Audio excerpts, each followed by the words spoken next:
Hello everyone and welcome to the first episode of Kelsey's Talk Over Tea. I will be making this a series where you guys can watch me yap and discuss about topics on life. And on this very first episode, I will answer the questions you guys gave me. But let's start off with a general introduction. First of all, my full name is Foseta Kelsey Jonel, with a double S and a double T on the Foseta, but usually people call me Kelsey. I'm fine with you calling me Foseta too. My Chinese name is Zheng Yanfang. I was born on the 29th April of 2007, which makes me 18 the moment I'm recording this. I was born in the city Surabaya in Indonesia by Chinese Indonesian parents. My MBTI is ENTJ and my zodiac sign is Taurus.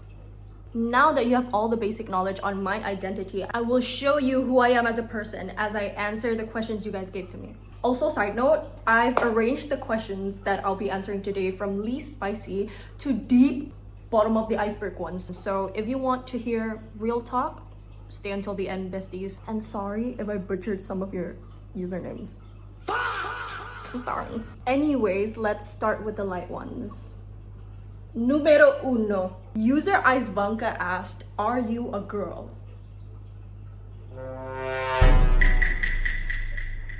Oh. Yes. I'm a girl. Next, numero dos. No one thank you hey hey asked, what's your favorite color? I love blue, I love gray, and I also love brown. Anonymous user asked, fave snack. Me. I'm my favorite snack. I'm kidding. I love frozen yogurt. Froyo, like yao yao, sour sally. But oh my gosh, sidetrack. I know this is like super unhealthy. Lately, I've loved eating just like plain white rice. I mix it with salt and pepper and sesame oil and some seaweed, and I mix it all up and I eat it like as a snack. Hold on. It's so good. You guys have to try it. I can eat like 3 whole bowls of that. Next, Indomie asked, top 3 rasa Indomie. Rendang, goreng, kari ayam. If you don't agree, talk to the wall. Talk to my palm. In my opinion, those 3 are like the Indomie flavors. Talk to my palm if you have to. Literally talk to my palm. If you don't agree, talk to my palm. Maurel DGC asked, can we see your nails? Yes, you can. I got them done like last week. And it's pretty simple. It's just basic jelly polish with different colored cat eye on the tip. Super cute though. I love it so much. Ron Poe's twin asked, if you were an animal, what kind of animal would you be? I got the Bungo Stray Dogs reference cookie. But if I had to pick, I feel like I would be a raccoon. You know, like those trash pandas, like the chubby fat ones. I love raccoons. Or if you want it to be more specific, I would be reincarnated as my cat Maru, my firstborn child Maru. She is 100% me. You can't convince me otherwise. I literally birthed her. I birthed her. She acts like me. Her personality is like me. And if I was a cat, I would look like her. Fur color, everything, down to the dot.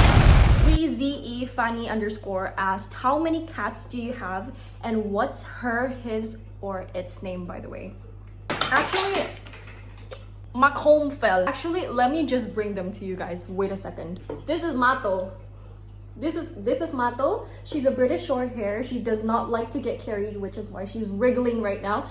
She's a British short hair. Her name is Mato, and she's fat. This is Mato.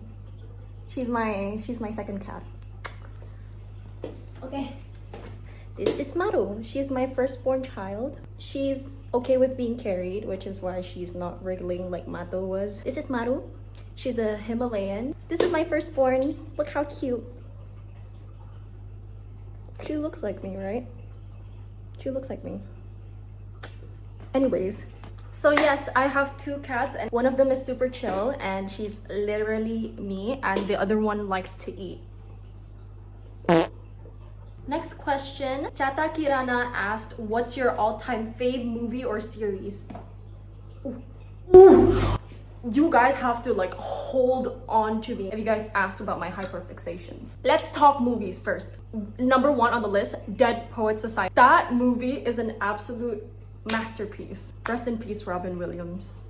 I miss you. I love Dead Poet Society so much. Oh, Captain, my Captain. Carpe Diem. Carpe Diem or Memento Mori? 6, 7. I also love Fantastic Mr. Fox. I found out about it from TikTok. Like, people started posting edits and stuff, right? And I watched it on a website and I fell in love. I love animations like Fantastic Mr. Fox. I also love The Little Prince.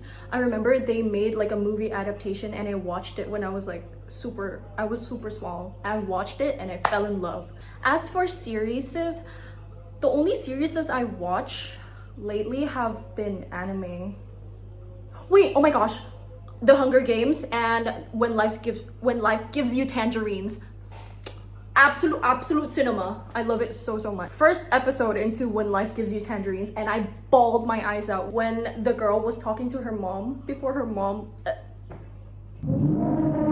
I bawled, I cried. When it first got popular, When Life Gives You Tangerines, I also recommended my mom to watch it and she also sobbed. She's not the type of person to cry. So you know it's real. And The Hunger Games, I feel like I don't need to explain. It's like peak. Hunger Games is peak. I can't wait for the new movie. Next, Dojima has asked, what are your pet peeves?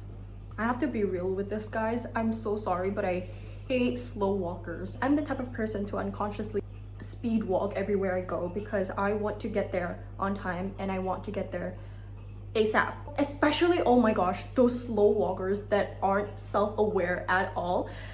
They block people. Imagine a whole group of slow walkers taking up the hallway and you can't pass through them. Oh my gosh, that irritates me so bad. As well as parents who ignores and allows their children to be disruptively loud in public spaces. Like, punch my mama in the throat, karate, my daddy in the chest. What the fuck? Teach your children how to be respectful. Please and thank you. Next, from Ravi Sante or Audrey, they asked, what's your go-to and or favorite fashion style? Go-to, I feel like I'm still in the process of figuring out the fashion style that I will go with for the rest of my life. Currently, I feel like it's a mix of akubi. I think that's how you call it, akubi and downtown. It's like a mix of akubi and downtown. But for favorite, see, I'm moving abroad next year, right? And I really want to dress like this. Like this. So I want to incorporate a mix of minimal Y2K in a sense and quiet luxury neutrals. That's my favorite. I really want to achieve that style right now, but I don't think that's possible until I move out of Indonesia because this country is hot and you cannot wear peacoats anywhere or you will sweat buckets. As a matter of fact, I have my cookie fan with me because it is very hot. Surabaya is very hot. My 16 degrees Celsius AC with 3 maximum fans does not penetrate, does not make me feel cool whatsoever because Surabaya heat is that intense, guys. Next, midnight_K asked, hi Kelsey, what's your favorite song? Like the song you genuinely think no one F with this song like I do, you know? Oh, I need to talk about this, guys. Sweet Boy by Malcolm Todd. I've talked about this in my Instagram story before with a previous question box, but I answered the same exact track, Sweet Boy by Malcolm Todd. I remember when Malcolm Todd wasn't mainstream before his song, The Chest Pain, I Love You. I love. That one. I've already been listening to him before his popular track. My favorite track from him is Sweet Boy. And I love that song so much. It resonates with me so much that I gatekeep it. I'm not a gatekeeper, but when it comes to my favorite songs, I don't play, guys. I don't play. At some point, Sweet Boy by Malcolm Todd got TikTok-fied. I've been gatekeeping that song for like a year, and suddenly got TikTok-fied. So whenever, oh, what's your favorite song? Sweet Boy by Malcolm Todd. TikTok music. No, it's not. It's not TikTok music. What do you know about Malcolm Todd? What do you know about Malcolm Todd? Next question. Kels, I feel like most of our fictional crushes are similar. We have the same type, I think. You have taste. Girl, guy, I don't know. You have taste. Let me explain to you guys my fictional crush tropes, okay? They're divided into 3 categories. First category, Bokuto Kotaro and Rengoku. You see the similarity? Okay. Category 2, Nanami, Kento, and Higuruma. And last but not least, category 3 is Osamu Miya from Haikyuu and Ryu Sanada.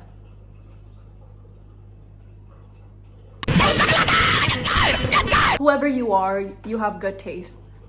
Lavlander asked, what's your favorite character to cosplay so far? Mash Burndead from Mashal. I cosplayed his female version like last year, I think. Wait, last year or was it 2 years ago? But I cosplayed his female version. Here's some pictures. And I feel like I ate that. I feel like I ate that cosplay so hard. This was a closet cosplay. I used my real hair. At that time, my hair was like long and black, and I only used like fake bangs, like fake black bangs, and I hairsprayed it. Fun fact, the coat was not actually dark blue. It was black, and I had to edit it into dark blue before I posted it. User Argya said, show us your first ever cosplay. Now, user NeZTTAA asked, your fave anime? Kami-sama Kiss! Oh, nano ko hachimemashita. Dame iki wa vioron no shirabe ni nite a. Kai ni hachikachatta. Mata anata wo shirarai. If any of you want to start watching shoujo anime, shoujo romance. What is wrong with my bangs? If you want to start watching shoujo anime, start with Kami-sama Kiss. No words, no words. Absolutely peak. Sabrina_Titania asked, Hai Kals, kamu ngegambar nggak? Ever since I joined IB, aku kayaknya udah berhenti ngegambar deh, soalnya aku makin sibuk. Tapi lately I've been starting to sketch some more. Here are some of my sketches if you guys want to see. Semenjak masuk IBDP itu aku lebih sering ngecat. Aku lebih sering ngecat daripada gambar sih, but I used to love drawing. Back in elementary school, I used to be the art kid, you know? I used to draw every single class I had in school, and I used to do like sketch swaps with my fellow artist friends. But I don't know, I feel like my creativity like dumbed down after IBDP, because IBDP traumatized me, low-key. It like punctured a hole in my brain somewhere that disrupts my creativity and my drawing skills. SYD Laura. So, where are you trying to continue your uni life and what major you want to take? I will be moving to Australia soon. And I will be taking project management as my university business. University major, I'm sorry guys. So yeah, I actually started as an architecture student. I took like architecture courses in Surabaya and everything, and I feel like it drained me a lot. Like the stress, crazy respect to you architecture students. The stress is crazy. Aku les aja udah stresnya kayak gitu, apalagi kalau nanti bener-bener kuliah. I cannot. Kalian yang kuliah RC, architecture students, insane respect for you. I moved to business. User K No Cool asked, when are you going to Australia for college? February. I'm moving to Australia 2026 February. Maybe like an estimation, maybe somewhere around mid-February, because as far as I know, my orientation date, it's not set yet, but my orientation date is supposed to be somewhere in the late Feb. Most likely I'll take off mid-Feb. I'll definitely be vlogging again, so wait for the video. Halitza asked, hal apa dari diri kamu yang unik tapi orang pada gak tahu? Apa ya? Oh, I know what. Did you know that I can make my thumb touch my wrist fully? Look. No pain at all. And I can also do this. Not sped up, not slowed down. Real life footage, guys. And I can do it reverse too. But it's not as smooth. I like it. Yeah. Oh my gosh, this might be a little disgusting, but I can do stuff with my tongue. So, I can do this. I can do that. I can flip my tongue. Anyways, I can do that. I can also turn my tongue into kind of like a flower. This might be a little disgusting. I'm sorry guys, I brush my teeth. I brush my teeth twice a day, so.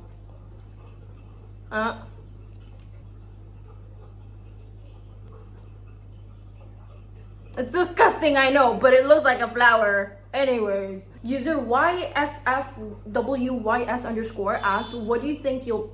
Excuse me? Who dared to call me when I'm so busy? Who the fuck dare to call me when I'm so busy? Anyways, as I was saying, they asked, what do you think you'll miss most from Indo? Penyetan. I will miss penyetan so much because my friends that's already in Australia, they said that Australian chilies aren't the same as chilies from Indonesia. They said it was not spicy at all. So I don't know how I can live without sambal. But I will miss penyetan and my family, of course. Anonymous user asked, where do you stream Valorant? I always wanted to edit your Val clips. See, the moment I'm recording this, I haven't actually started streaming again, but I will stream very soon. I will start streaming on TikTok Live, okay? And after I gain some traction, after I post like a few funny clips here and there on my social media, I will move to YouTube like I used to back then. If you guys are OG, you guys will remember that I used to stream Valorant here and like Roblox on YouTube, but I stopped because of IP. But yeah, I will start streaming again on TikTok. I will usually announce when I will stream on my Instagram stories, so if you haven't followed me yet, follow me on Instagram. Can you yap about your life with IB curriculum? Because I'm curious about your school life. From Elation J. There's not much I can talk about, honestly. I took the IB diploma program, or people would call it IBDP.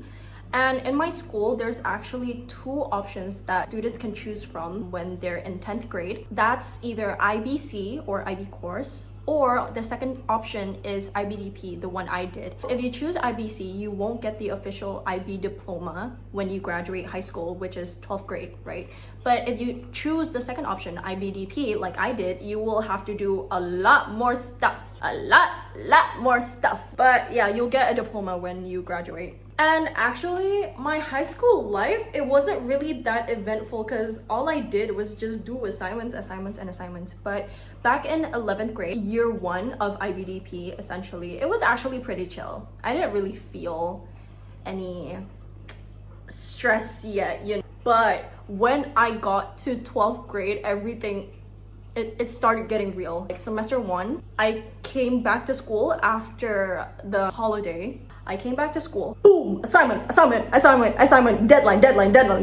I could not sleep, guys. I did not have any peaceful rest for a year. My 12th grade, or like year 2, the final year of IBDP, basically, it was chaos. Every deadline for our assignments, for our essays, for our tests, is put back to back. So yes, it was very stressful. My high school years are not something I want to relive. The peak of pure unrest is January of 2025. That was the months where we neared our IB official examination. Before that, we had like a mock exam phase, which was in March. And ever since January to the end of May, it was pure... No. Thinking about it makes my stomach queasy. If you're doing IBDP for your high school years, good luck. You will need it. Gwen Stephanie asked, how do you manage your time with DBL and IBDP last year? If you guys don't know what DBL is, it's basically an organization in Indonesia that focuses on basketball, and they hold national tournament every single year around August, September.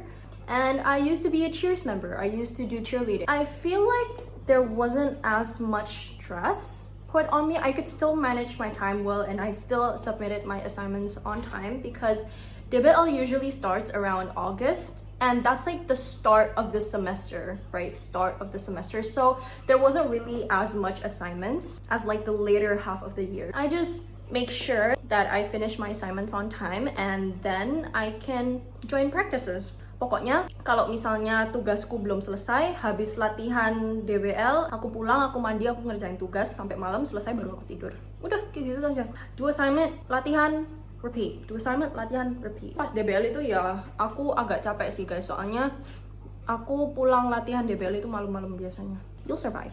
Charlie's M. Chen said, when you're studying, what study method do you use?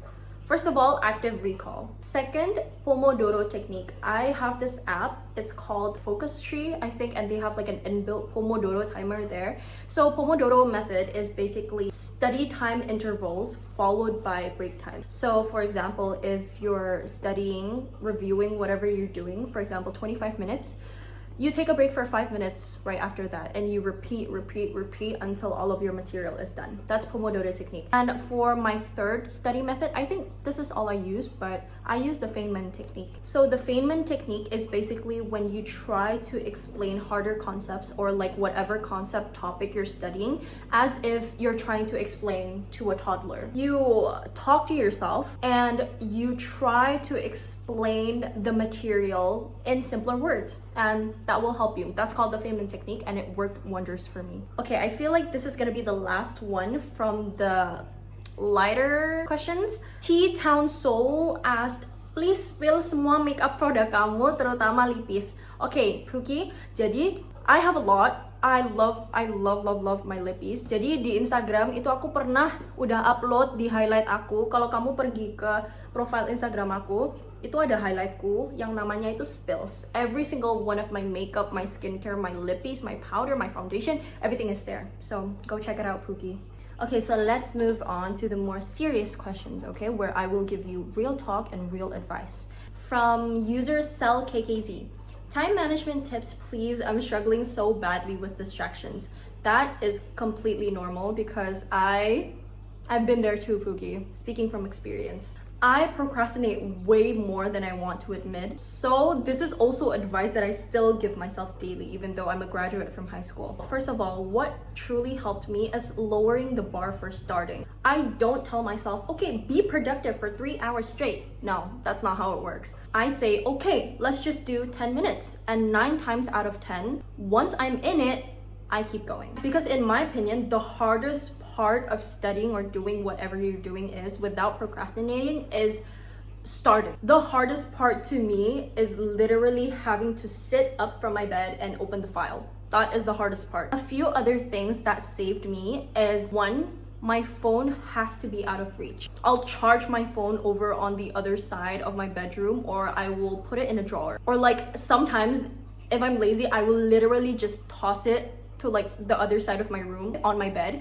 so I have to physically get up and get it. Next, number 2, messy to-do lists don't help, okay? I write up to like 2 to 3 main tasks maximum, because if everything feels urgent and you have to do everything all at once, it's not gonna be done.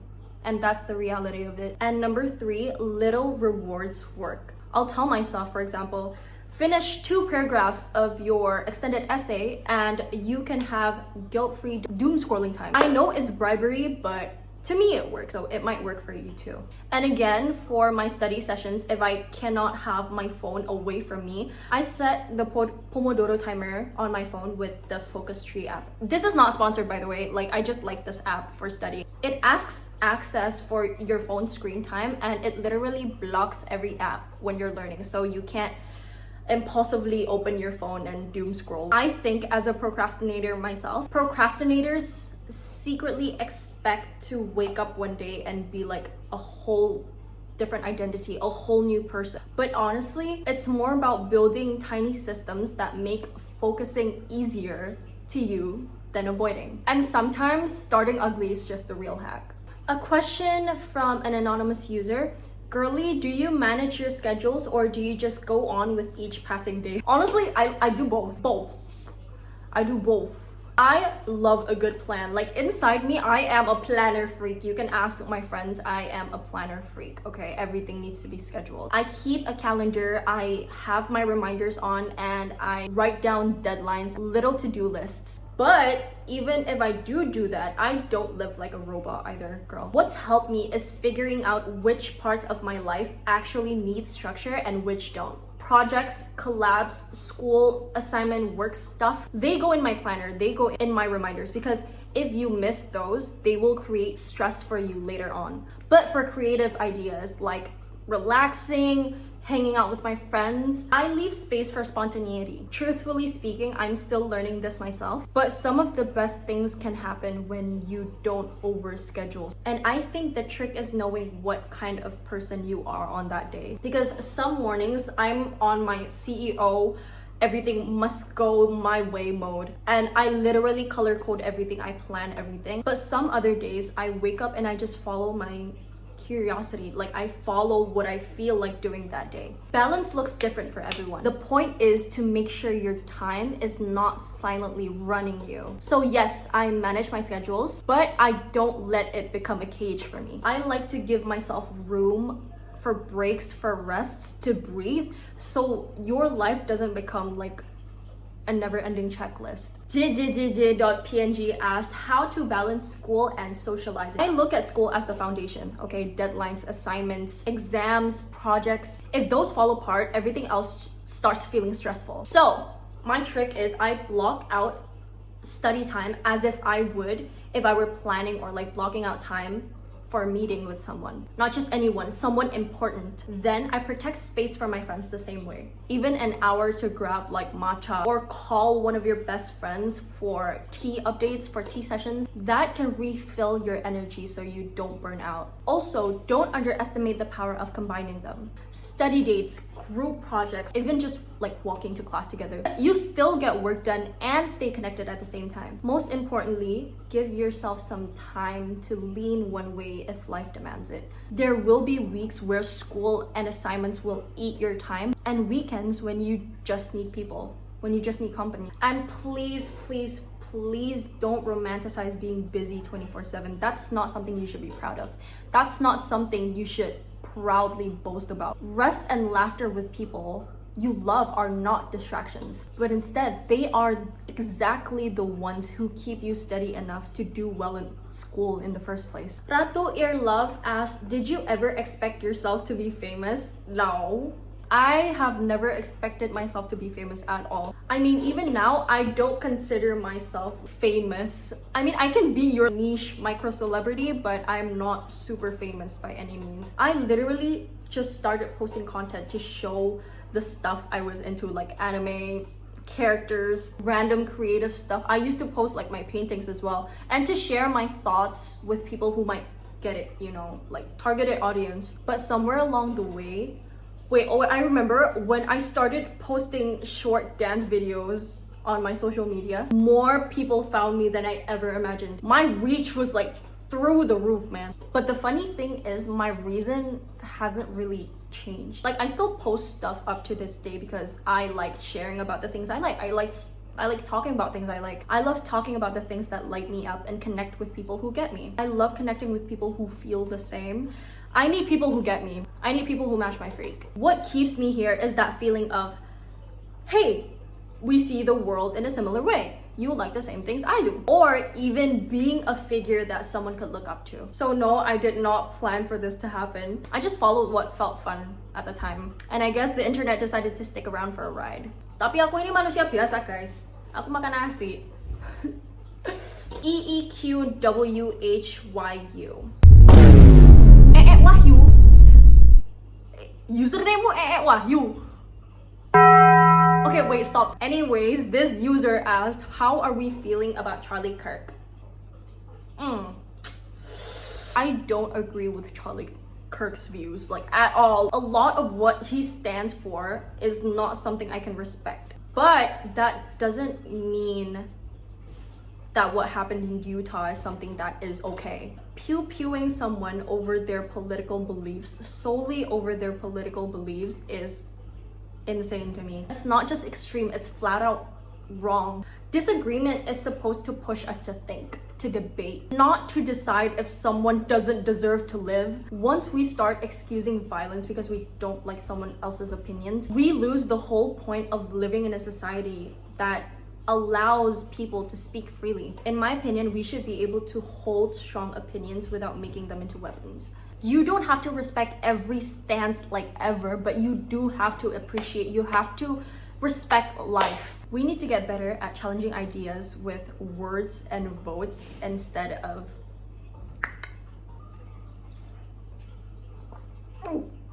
drink break. How did you become so confident you don't seem to care about how others perceive you? By anonymous user. I wasn't born confident, diva. I feel like I earned confidence by slowly getting tired of living for other people's opinions. Because short backstory, ever since childhood, I've moved to what feels like every school in Surabaya. I had to make new friends from scratch. I had to face rumors from scratch. I had to deal with everything over and over again. And for a long time, I feel like I bet myself in really weird ways just for me to be liked. And I realized that it never actually made me happier.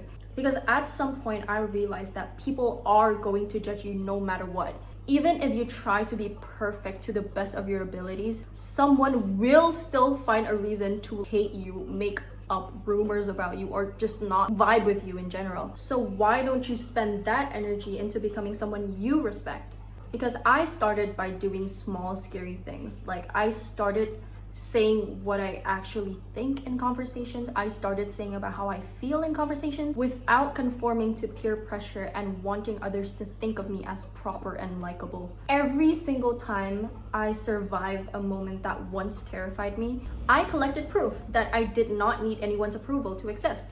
That's where confidence comes from. Confidence comes from evidence that you can go through uncomfortable stuff and still be okay. You can handle discomfort and still be fine. I still care of what people think about me. I just don't let it control my life. I don't let it decide who I am. And if you want to get there, you have to start with the small things. Start with little acts of self-permission. Trust in the belief that some people will get you and some won't. And both outcomes are completely fine. Confidence isn't arrogance. It's something that is built through brave choices one at a time. Next, Lucky Giri Syndrome _ asked, do you have any tips for someone who's struggling to be confident and connecting with new people? Confidence and connection are two sides of the same coin. They both grow through action and not until you feel ready. If you're struggling with confidence, stop thinking of it as like personality trait that you either have or you don't. That's not how it works. Think of it as more like a muscle. You build muscle by repeatedly showing up to the gym and lifting your weights, right? You still continue to exercise and lift weights to build your muscle even when you're unsure of what the outcome will be, but you still do it. It goes the same way with confidence. Small wins can stack up and grow to something bigger. Speak up when you're in class, ask questions, start a conversation with a stranger at a coffee shop, compliment them. Share a project online, start posting like selfies of you slaying online. Don't aim to be fearless, aim to act despite the nerves. Literally Nike, just do it. When it comes to connecting with new people especially, stop trying to approach them with the intention of impressing them, but you should start approaching them with the intention of understanding them, wanting to know them better. Ask real questions, stuff that you're actually curious about, and actually listen to their answers. People light up when they feel seen. And that energy exactly is what makes you magnetic without having to perform. You will need to be okay with the fact that not everyone will vibe with you. That is not the sign to shrink, but a sign that you are being authentic. You're being yourself. You're being a diva, clearing up the place, laying the boots down. The right connections only find you when you stop trying to fit in every mold. Confidence needs fear, okay? Without fear, you can't have confidence. Confidence is built in the moment where you're scared, but you still do it anyway. You step forward anyway, like I don't care. Connection happens when you stop auditioning and you start relating. Both confidence and connection takes practice, but they're learnable skills, not fixed traits. User A.Thines asked, emangnya masa-masa SMA itu seseru itukah? Kok aku merasa teman-teman aku makin asing? Why?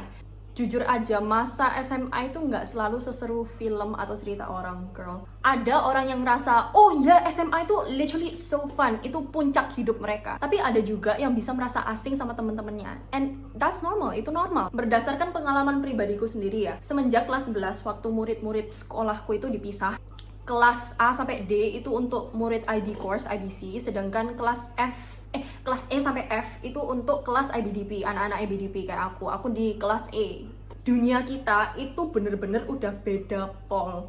circle sosial ya, meskipun ada yang saling campur IBC sama IBDP, tapi tetap aja pada akhirnya ya lebih dekat. Kalau IB course ya lebih dekat sama IB course, kalau IB diploma ya lebih dekat sama IB diploma. Banyak yang berubah pas kita remaja. Semua orang itu lagi cari jati diri, nggak cuma kamu. Ada yang sibuk belajar, ada yang sibuk pacaran, ada yang sibuk mengeksplorasi hal-hal yang baru. Kadang mereka itu nggak bermaksud jahat, they're just trying to figure themselves out. Dan kita jadi kemakan, jadi kebawa jaraknya. Kalau kamu lagi merasa asing sama teman-teman kamu, bukan berarti kamu boring atau salah loh ya. Mungkin kamu udah berkembang ke arah yang berbeda dari teman-temanmu yang kamu merasa asing itu, and that's totally fine. Itu wajar. Coba pelan-pelan buka ruang untuk bertemu orang-orang yang baru, kenalan sama new friends, atau lebih fokus ke orang-orang yang bener-bener makes you feel comfortable, yang bikin kamu nyaman. And remember, SMA itu cuma satu bab yang kecil. Temen yang klik itu nggak selalu datang di satu fase aja. Banyak kok orang yang baru ketemu temen yang sefrekuensi itu pas kuliah, pas kerja, in a community outside of school even. So don't be too hard on yourselves if your high school days isn't as beautiful as what you expected, okay? Cheer up, diva. Okay, last question of the day by an anonymous user. I don't know Pookie, but I'm struggling with my friendship. It's hard to find the one that matches me. Also, most people is rude and act whatever they want, even though it's hurting us. I don't know, maybe I'm a people pleaser. First of all, stop. Your feelings are so valid, girl. I get you. It's hard when you're trying to find people who actually get you.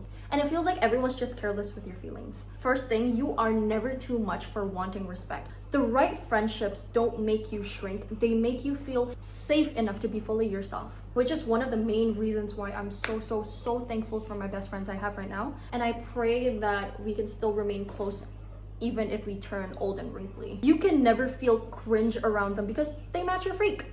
You do something cringe, they do something even cringier. If most of the people around you don't treat you well, that just says more about where you're looking than about your worth. About the people pleasing, that usually comes from wanting to avoid rejection or conflict. So we overgive and underspeak. The downside to that is it trains others to believe that our boundaries don't exist. Try small, low-stake boundaries first. Say, I don't actually like that joke. Or, I can't hang out today, I'm tired, I need rest. The right people will respect it while the wrong ones might leave. And honestly, like, that's a good automatic filter. Finding the one isn't about chasing perfect people. It's about becoming clear on how you want to be treated and being brave enough, being patient enough to wait for those who truly match you. So yes, those are my heartfelt advices for all of you. Thank you for giving me all of your questions. I will end the Q&A session today. I hope you guys enjoyed this video, and I hope that you guys can maybe resonate with some of the things I said. Thank you, and stay healthy, everyone. Bye bye.